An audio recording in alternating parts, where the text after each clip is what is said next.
Tere minu poolt. Räägin siis andmetest ja Lääne-Harju vallavalitsusest.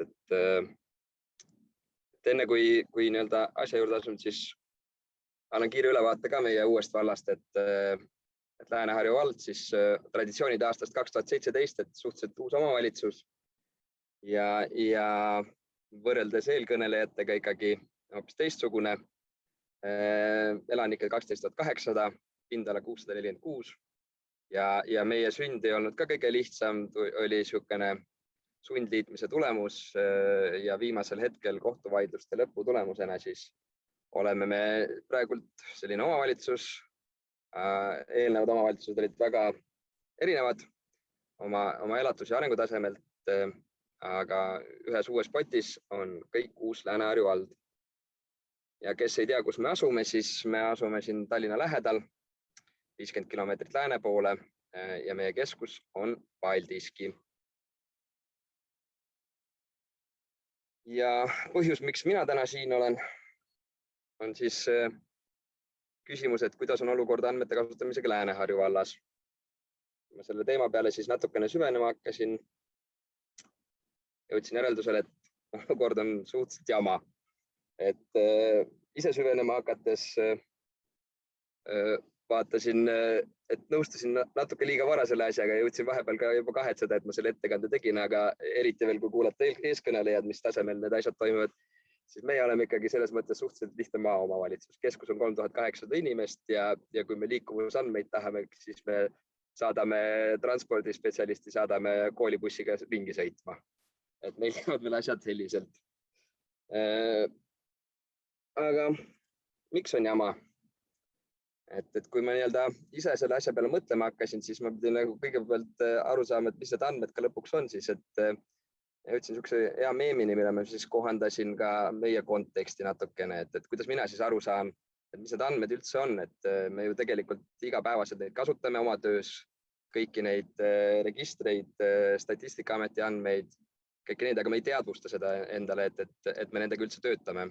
Ja siis andmed ongi justkui infopunktid, informatsioon on juba arusaamine, et kuidas nad grupeeruvad, teadmine, et nad on ka mingil määral ühes süsteemis ja siis arusaamine tekib siis sellest kontekstis, et kuidas ühes süsteemis mingid asjad omavahel mõjutavad.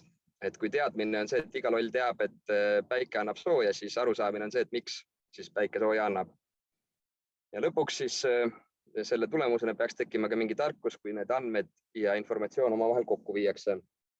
Ja siis piltlikustades on Lääne-Harju vald siis selles kontekstis umbes selline, et ei saa me nimetada ennast siin kuskile tasemele jõudnuks. Oleme niisuguses vanas ajas olukorras, kus upume informatsiooni, janoneme teadmiste järele. Aga mingid asjad on meil ka õnnestunud ja sõltumata sellest, et me ei teagi päris tihti, mida me võib-olla teeme. Et kui Tallinna linnal on siin oma strateegiakeskuse ühe büroo esindus, siis mina olen siin terve osakonnana, nii et selline see elu on väikestes omavalitsustes.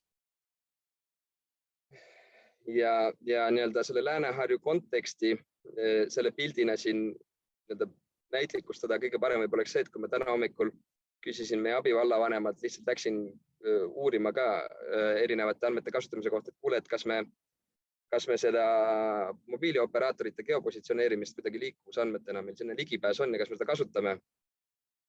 Abivallavanem mõtles korra, kasutaks rohkem kui oskaks. Ja ma arvan, et see võtab väga hästi kokku keskmise või meiesuguse omavalitsuse siis selles andmete kasutamise oskuse ja teadmise, et informatsioon on olemas, aga mida sellega peale hakata, on juba teine küsimus. Aga nagu see pilt seal ka näed, siis see Pegasus seal on ikkagi rõõmus ja röösa ja nii oleme ka meie, et alles suht alguses ja liigume aeglasel või kindlal sammul edasi ja loodetavasti jõuame ka meie oma seiklustes mingil hetkel selle tarkuseni. Et nimetada ennast siis kas targaks vallaks või targaks külaks või targaks linnaks. Ja mis ma siis avastasin, et mis meil suuremad puudujäägid on, et tegelikult ega me väga palju ei kogu andmeid. sellisel kujul, et on meil mingid funktsioonid, mis on seadusega tulenevad, nende elluviimine on oluline, kogume andmeid pigem teiste jaoks. Ehk siis, mida nii-öelda riik ootab, et me oleme kõige selles süsteemis sees. Ehk siis seda kõike me oma tööks kasutame, aga sellest nii-öelda eraldi rääkida puudub vajadust, sest et sellele mitte midagi teistsugust, kui toimivad kõik omavalitsused ühtemoodi.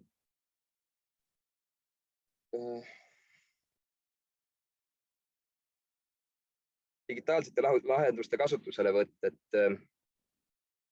tahaks rohkem kasutada samamoodi nagu eelnevalt ettekandes oli välja toodud erinevad nii-öelda viisid, kuidas need andmed hakkavad kajastuma, joonistuma ja visualiseerima nii-öelda ka tegelikkust ja päriselu, siis ja lihtsustavad ka mingil määral nii-öelda tööd, siis meil on nii-öelda näide selline, et meil oli kokkupuude ühe tehisintellekti pakkuva ettevõttega, kes siis pakkus sõnade tuvastust, et sekretäride tööd lihtsustada, et suunab ise automaatselt edasi meie andmebaasi tulevad kirjad.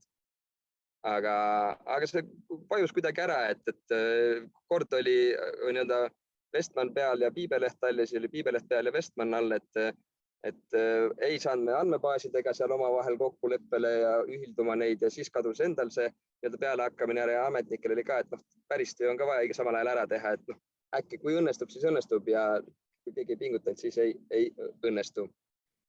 Ja viimane punkt, et nii-öelda tänase ürituse pealkirjast ka tulenevalt, et tegelikult meil suures pildis puudub ka oskus näha andmetes ressurssi, et me näeme selle vajalikkust, aga põrkame kogu aeg mingite takistuste ette.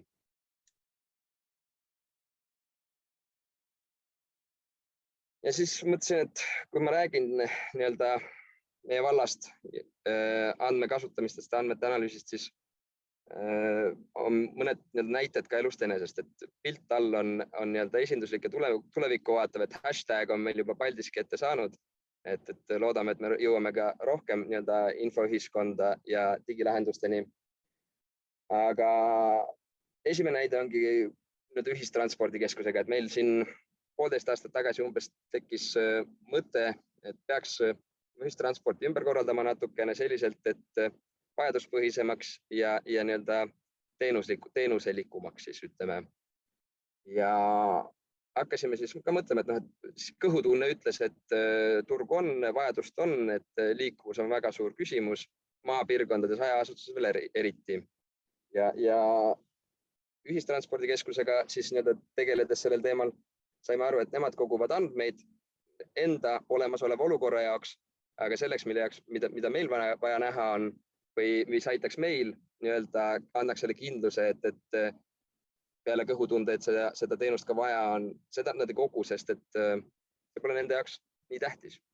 Ehk siis, kui me vaatame nii-öelda Lääne-Harju valda, toome näiteks liini, et Tallinn-Padise liin, et ühistranspordikeskusel on väga kasumlik liin, on ju, et 80% täituvus, kõik on ilusti välja toodud, aga vahepeal jääb Keila ja Keilast edasi sõidab siis buss ikkagi kuni 5 inimesega ja 60-kohaline buss, on ju.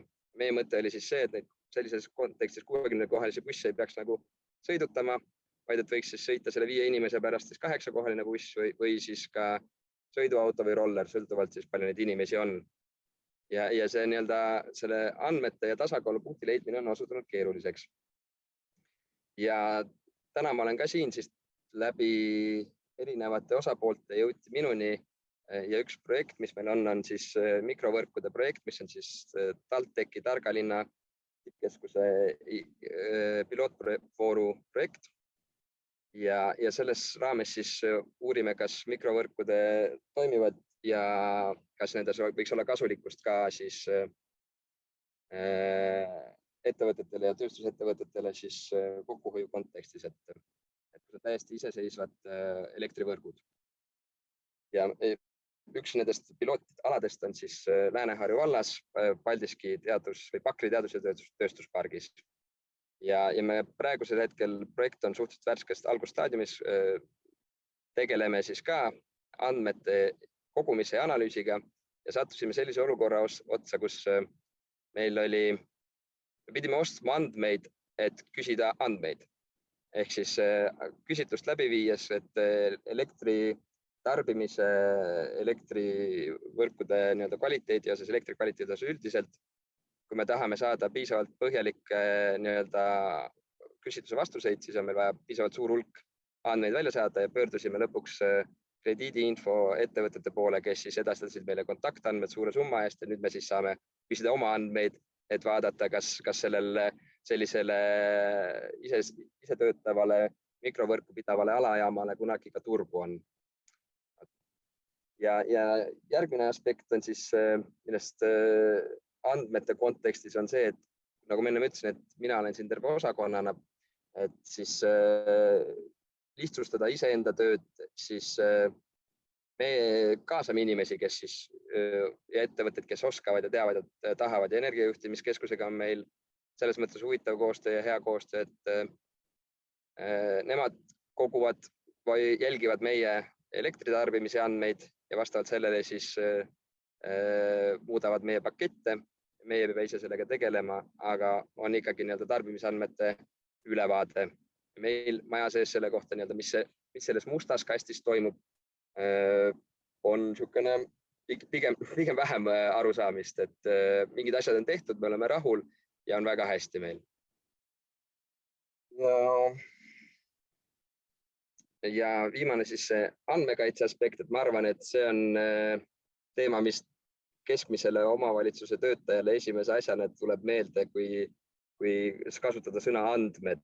Et see on see, läbi mille me kõige rohkem praegu kokku puutume, et milliseid tohib välja anda, milliseid ei tohi ja andmekaitse seadus, et kas tohib salvestada, kas ei tohi, kas tohib pilti teha, et see lihtsalt näitab seda keskmise omavalitsuse või meiega seisukohta selles osas natukene.